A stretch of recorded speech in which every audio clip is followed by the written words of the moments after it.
Cyrus Todiwala, welcome to the Cyrus podcast again. Good morning. How are you? Thank you. How are you feeling? How are you doing? I'm doing all right. Doing good. Doing all right.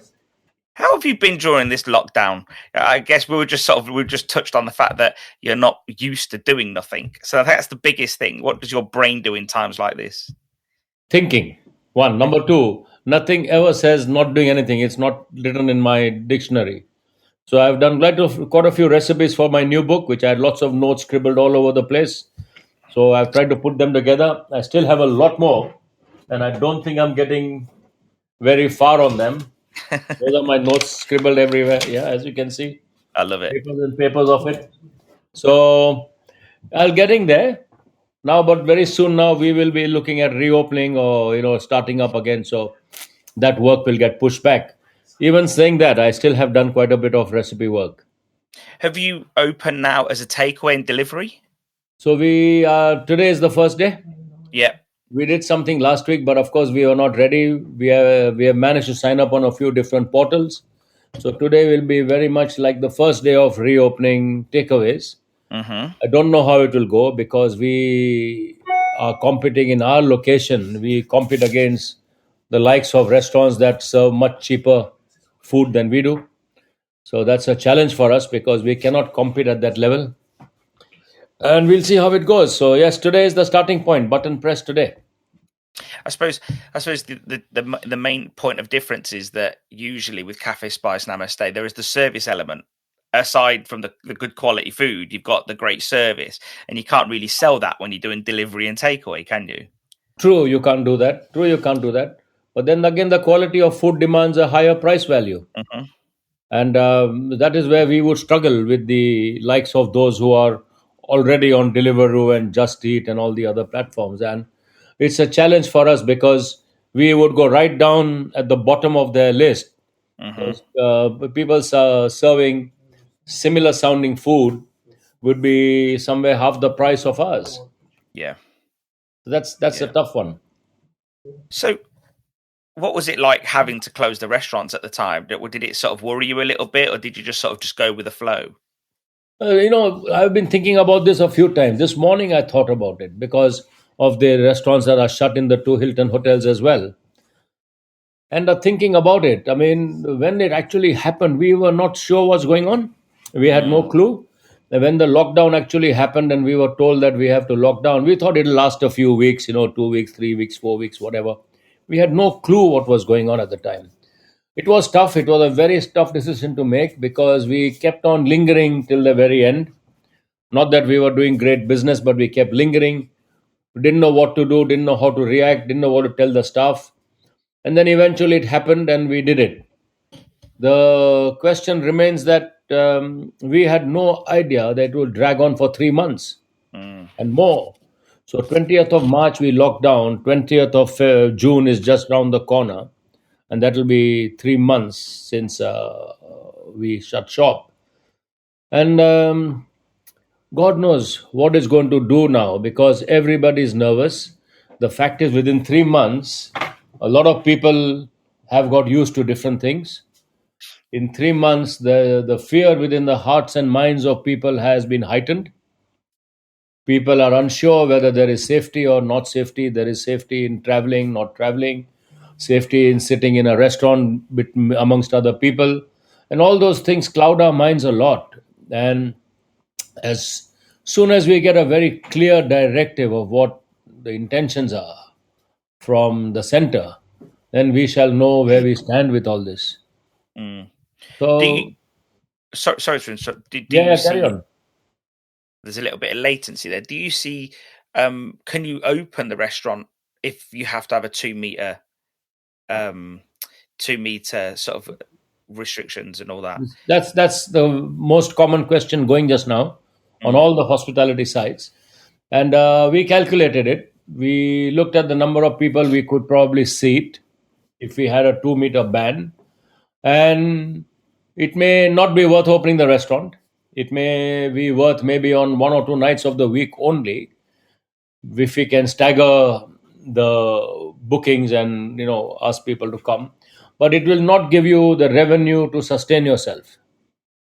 So, having said that, there is a small holiday on the rates, but there is still all the other taxes to pay. There is still all the other, the rents to pay and everything else to pay. So, and salaries. So, mm, once the government starts to withdraw its help and support and reduces the amount of furlough pay it's going to pay, restaurants will not be able to reopen if the 2 meter ban is in action. mm, Many will, of course, who have much larger properties and have good rents and good landlords who they can negotiate with, and they can work out a scheme of working the costs out. But by and large, I think if takeaway business is not good enough to support the business, and for a smaller restaurant is possible, for a larger restaurant like ours is not possible, it will be a very tough choice to make. mm.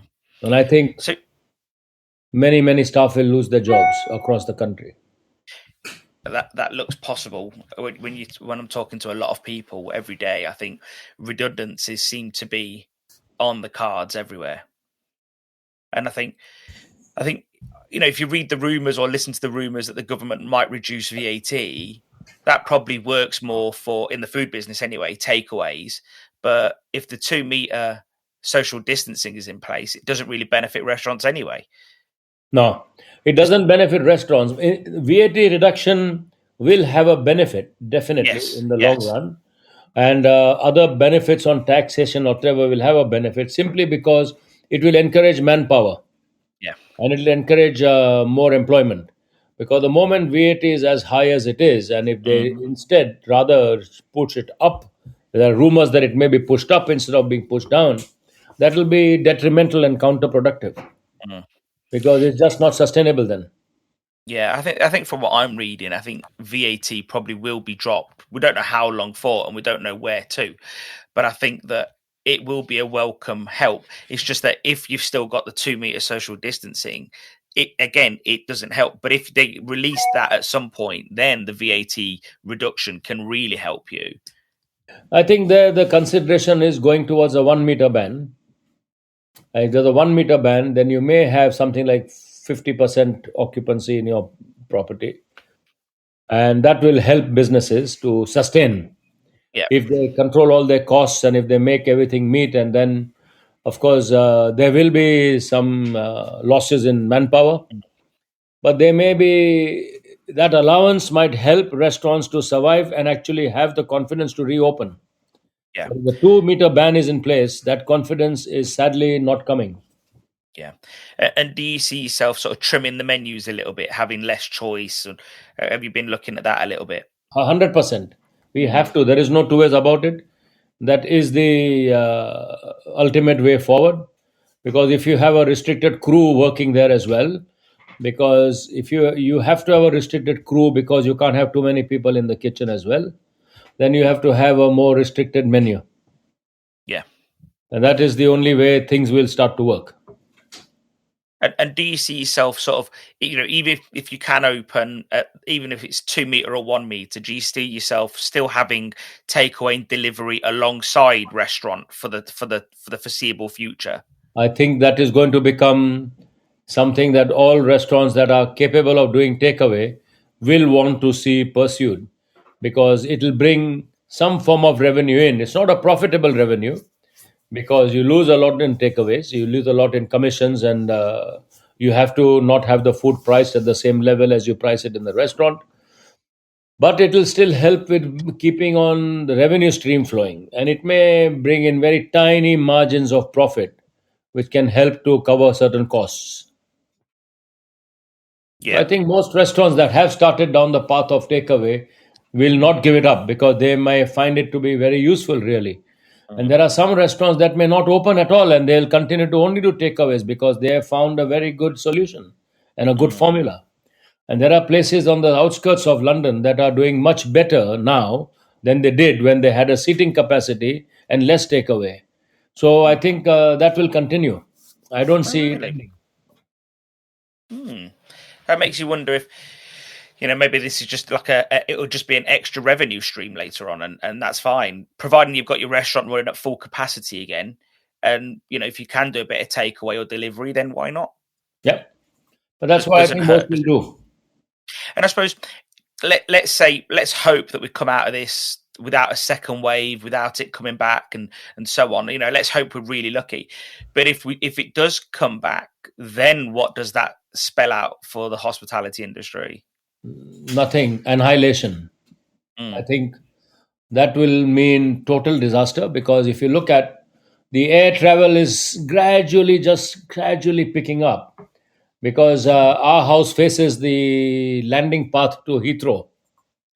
And on a good day, I count 60 to 70 seconds between each aircraft.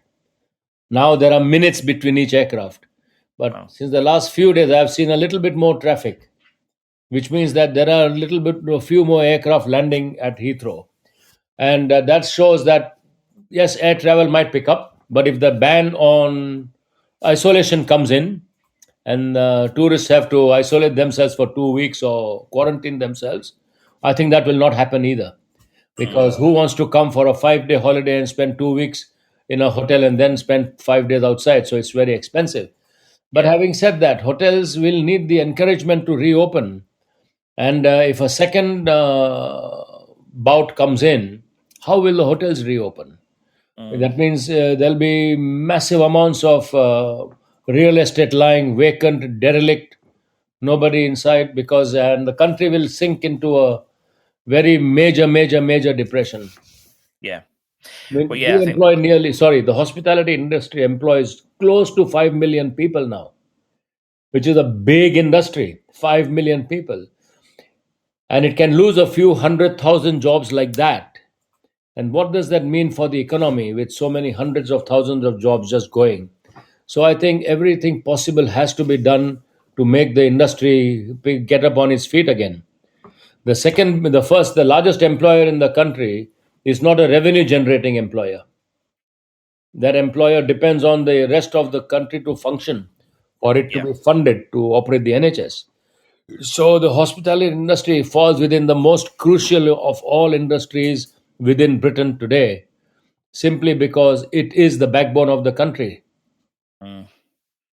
I was told by Kate at UK Hospitality, Kate Nichols, Yes, that I think, and I'm paraphrasing now, but I think the hospitality industry is probably the biggest taxpayer to the revenue of the country. it is. Just the Asian restaurant Mm. sector has been valued at £4 billion, Wow.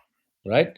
So when you look at the rest of our industry, from everything else you throw into it, including ready meals and the factories producing food and large scale catering as companies doing contract catering, etc., etc., etc., it must be much bigger than that. Mm. You think about the volume this industry generates and puts back into the exchequer, it is the most vital industry to the country. Yeah. And it makes you wonder, you know, it was hard enough before COVID, really. Restaurant business it's a pretty hard business. I know a lot of people think it's glamorous and it's sexy, but it's a hard business to be in, the restaurant business. And there was a lot of challenges before, like especially in the Indian restaurants, there was a staff shortages more than most other sort of restaurants. How do you see those issues going over the future as well? So the staff issue, I mean, there are a lot of people thinking that there'll be chefs all over the place now looking for jobs. That has not yet happened. It may happen, I don't know. The staff situation, which was critical, may improve slightly. Personally, I think, because there'll be a lot of vacancies and a lot of people around to fill those vacancies. But in the long run, as soon as hospitality recovers and the nation recovers and everything else recovers, we'll be back to square one, because creativity is never stopped, it continues. And at the same time, development, growth, new ideas, new concepts are emerging every single day. And to feed those new concepts and new ideas and people's desire to eat and dine in new establishments, will mean that manpower shall be on a demand again. And when that happens, there'll be another scurry for jobs. Pay scales will be at a premium again, and we'll be back to square one because there's nothing happening that meets with those requirements should the industry make a 100% recovery in the next few months or whatever it is. Mm. So I don't know. I mean, with us going full swing ahead for Brexit, of course, and that means that there'll be much more restriction on people coming in from the European sector. Things may not brighten up for a long time. Mm. You'd like to think with this sort of this 3-month pause that maybe people have been thinking about this to some degree. You'd hope, but maybe it's just been all hands on deck trying to work out what's going on with COVID. Who knows? Well, there's lots going on. I mean, for one thing, Kate Nichols has done the most amazing job ever. Never in the history of our industry has it been brought to the attention of the parliament as much as she has managed to do it now. Yeah. So many people are working hard to get the industry better known. The question is, there are lots of students out there who decided to take up hospitality who are a little bit lacking motivation at the moment because they don't know which way they may swing, they don't know which way the industry might go. They have an uncertain future, and we are doing everything we can to keep them motivated. The colleges are doing all that they can to keep on giving them their own self-esteem to know that this industry will wake up, it will rise again, and they will have their futures. On the other hand, a lot of training is going on. A lot of training companies are focusing very heavily with their hotel partners and etc. to have lots of online training going on, online new development going on. Hotels are working very hard to give their staff dual challenges and dual roles. So they want them to get multi-skilled. So Yeah. rather than a concierge being just sitting at a desk and looking after the people, he may now also be part receptionist, part concierge, part health and safety man. He may be looking at other things that has to be done in a hotel, and so there is another change coming, and that could be a very positive change for people. And one of the things that's going on all the time is asking people very clearly that today don't ask for your job to be very clearly defined. The need of the industry at this hour is multifaceted, and you may be asked to do a role that you're not comfortable with or you're not trained for doing, and you will be trained in that. So I think all in all it may have a knock-on benefit, especially for hotels. Restaurants have singular roles, they're not so diverse, but a hotel has multifunctional roles, and I think within that sector you may actually see a new growth, so that people who thought that they may be just technicians and will not grow into becoming managers may find themselves being trained enough to then take up more responsible roles in the industry. And I think that is a positive change coming. How Yeah. we keep people motivated and how we keep them hooked, and how we keep people thinking that yes, recovery will come is the big question. And everyone has to do their own part in that. Yeah. And we're also hearing a lot, well, not a lot, but a small number of permanent closures. Do you think that, sort of landlords in especially London or actually all city centres, do you think they're all going to have to start looking at how they treat their tenants throughout this? I think, I'm not saying they will, I think they should. Mm. Simply because so many people have had to close shop because of landlord pressure. And it is a big thing. Of course, many landlords have got huge debts on their hands as well. But it's how they deal with their tenants that bridges a long-term relationship, and how it helps the tenant to survive as well as the landlord to survive. So every person I talk to, or not every person, most people I talk to are having some form of negotiation, some form of discussion with their landlords at the moment. Some come out on top, some fail, like us, and then they have to face other challenges. Yeah. So when you say you failed there, like, was your landlord just not willing to help at all, or did he actually say, I can't help? Was it a bit of both? No, it was far worse than that. Let's put it Oh, that. really? Okay. Oh, okay. So it wasn't receptive at all then. No, rather seeking advantage of the situation to put you in a very crippling position. Oh, wow. Okay. Wow. And I suppose, and again, that would be on one side of the spectrum, and there'd be others that would be quite liberal and help you there. But I suppose if they've got a lot of fixed costs as well, it's sort of everyone's sort of stuck between a rock and a hard place, really, Yep. aren't they? Yeah. You know, there's no, like you say, obviously, if someone is trying to take advantage, that's not very nice at all. But I just think that, what happens if lots of restaurants don't come out of this? Do landlords carry on applying the same pressure? Well, That the question is previously, landlord would openly tell you if you think you're going to walk away, please do. mm, Yeah, I don't need you. I've got a lot of people waiting. Maybe during the initial phases of this period, the landlords still had their arrogance or still had their facts that they will come out of this. The fact that the entire globe has collapsed, it's not just Britain, it's the entire world has collapsed in this situation at the moment. Landlords may have to rethink, may have to rethink. There are other things that will be rethought as well. I think the leases will be rethought. Whereas in mostly within London, of course, most professional rents or most commercial rents asked for always an increase in rent at the next evaluation or the next review. I think that is changing now. There will be no upward review only. There will be a review based on communication, on discussion, and that may be a new way forward, because I think that may spell the end of the this period may spell the end of the old-fashioned system of upward reviews only.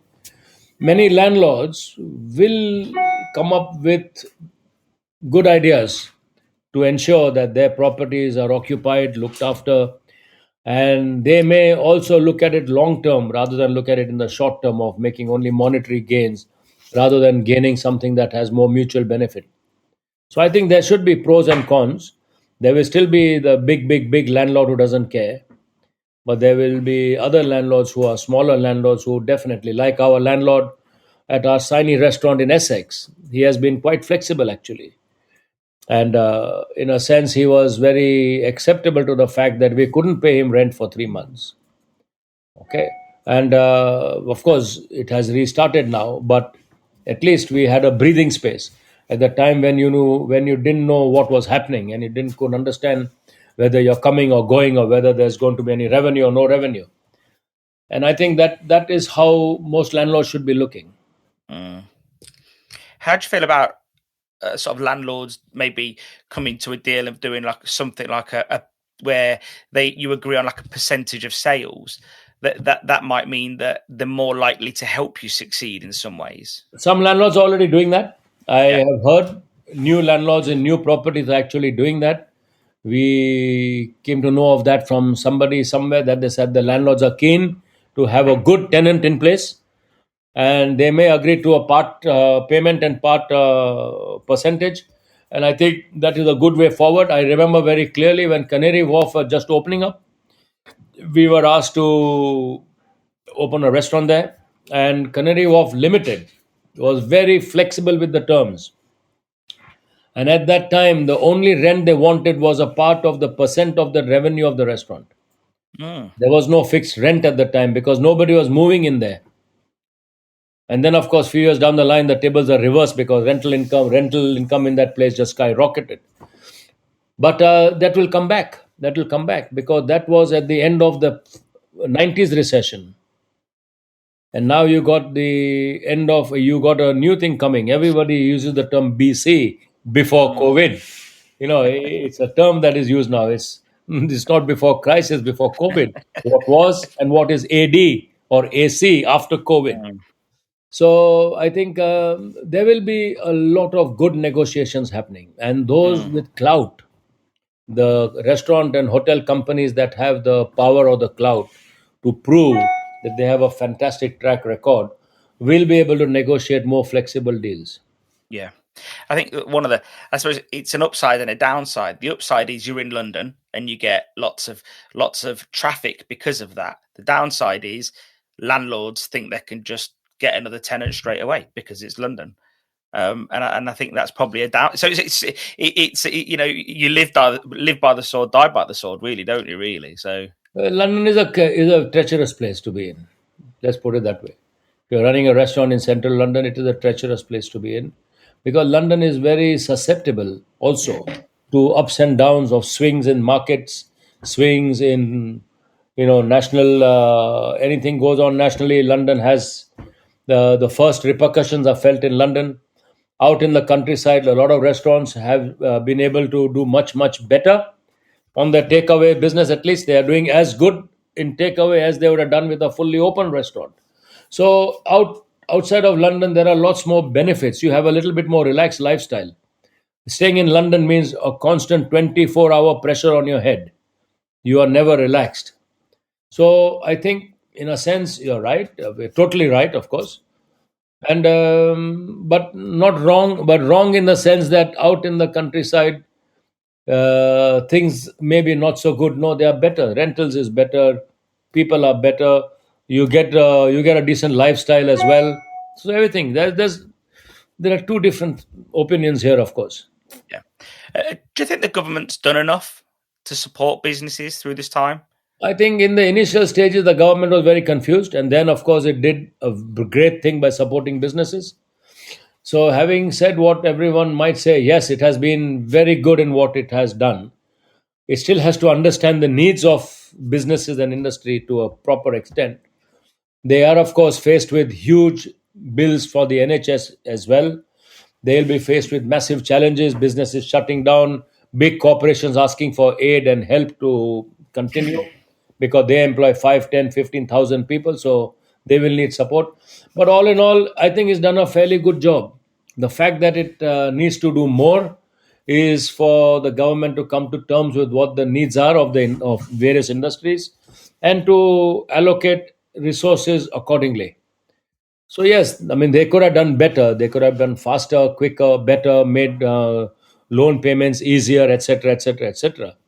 But I think they've done a very good job, though. There's no two Yeah, ways about it. I think it's almost like at the beginning they were sort of trying to figure out everything, but it just happened a bit too slow, and the message was a little bit not consistent at the beginning. But I think once they found their bearings, I think everything was done pretty fast. I think. I think from a citizen's perspective, we love to blame governments. Hmm. But when we are businessmen, we know how hesitant we were ourselves.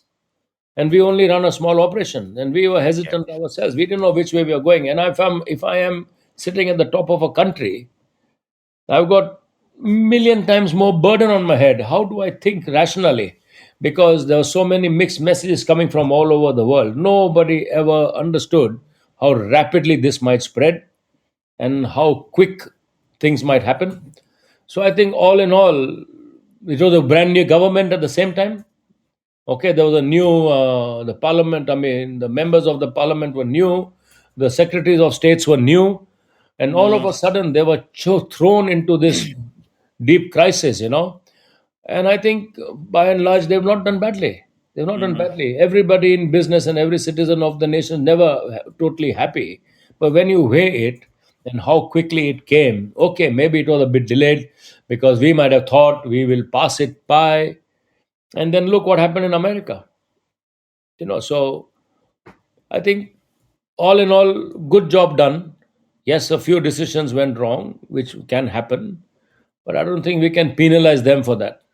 No, I agree, and I think more than anything, it strengthens the case that we now need a minister for hospitality in the government. I think more than ever. 100%. It's not Yeah. just hospitality, it's hospitality and tourism, or Mm, tourism and hospitality. First tourism, then hospitality. And I think it's never been there. Culture, media, and sport had a little bit of a hold on that, but nobody understood hospitality. Now they do, and I think there will be a move towards it. I think there will be a move towards it, because somebody has to understand this business better, and somebody who's a leader in hospitality should be made a minister for tourism and hospitality. Mm. There are lots of people out there who have got years and years of experience. They've been through dips and falls and all sorts of things. And I think they would understand the voice of the industry and what needs to be transformed from there or transferred or, communicated to Parliament. And it would happen much faster as well. That's the difference as well, wouldn't it? True. And it has to. There's a need for it. There is a Mm. massive need for it. Yeah, I agree massively. So, what? Give us a snapshot of what you've been doing during lockdown.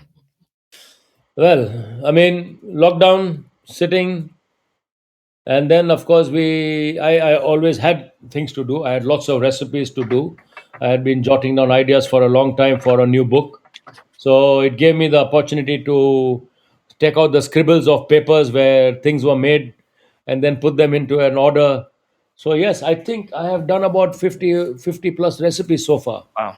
Okay, and that goes towards the future. On top of that, of course, there was this need for people kept asking questions: how do I cook this or that or that? So Instagram followers, and they said, why don't you do some videos? So then we didn't know what videos was. We didn't know we could post things on Instagram. Never knew this. I only had a few hundred followers because I never understood this. And then we've grown that, so that is growing, and I think that will now not be able to be stopped because there is a demand and there will be a continuity there. So our jobs have become a little bit more difficult now.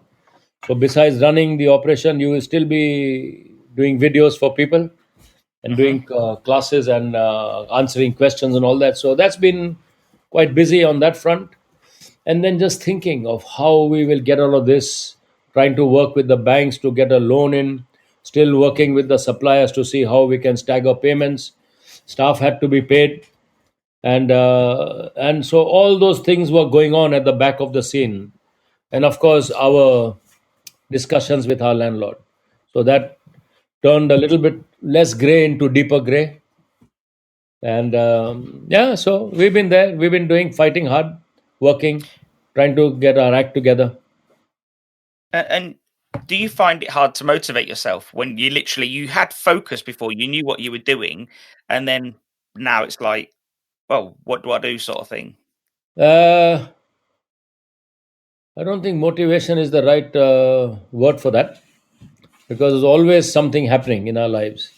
It's never stagnated, never sat on a chair thinking, "Oh, what have I got to do now?" There's plenty to be done, and but yes, more deep thought into thinking how we will come out of this mess and where we shall go in the future is definitely at the top of the charts. Yeah. In terms of all that, and what the traumas are that we will have to face as we go along. Mm. Yeah, it's gonna be a tough one.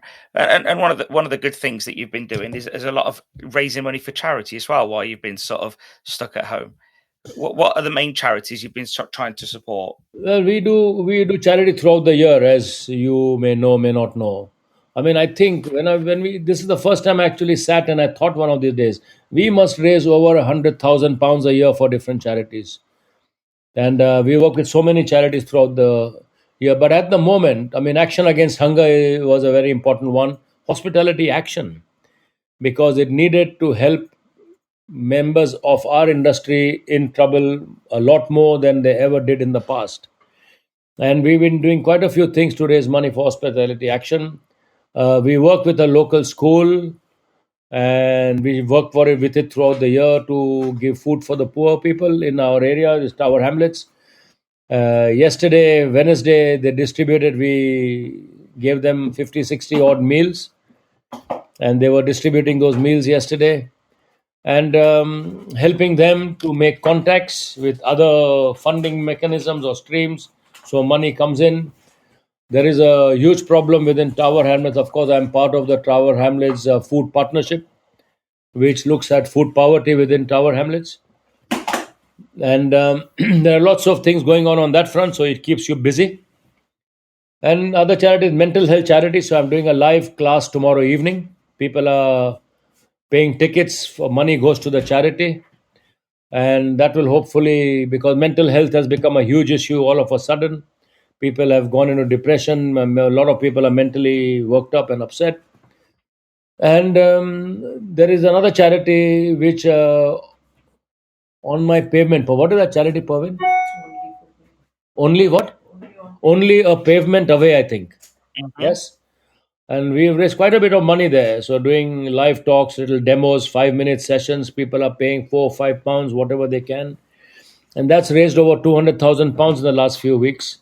And that's Wow, to it's take impressive. people in really desperate situations off the streets of London and wherever else across the country. So it's nationwide. It's not just London based. And so yes, we've been busy. I mean, just yesterday did another thing, omelette tossing challenge, for example, in 15 seconds, and that will hopefully help people to raise, put money towards helping satisfy hunger. Okay, Yeah, so yes, lots going on. fantastic. Well, look, I think thank you for your time, and I know how busy you've been, and and how sort of stressed you might have been throughout these uncertain times. But it's been great just to touch base and just see what your thoughts are about everything AC and BC, which is the new wording, as you say, Well, BC and AC, AC, BC and DC, AC. BC, oh, AC, DC, BC, AC. Okay, whatever it is. Yeah. Anyway, thanks So, a lot. Yeah, have fun. Still. thank you very much. We'll talk soon. All the best. Good luck to you. See you soon.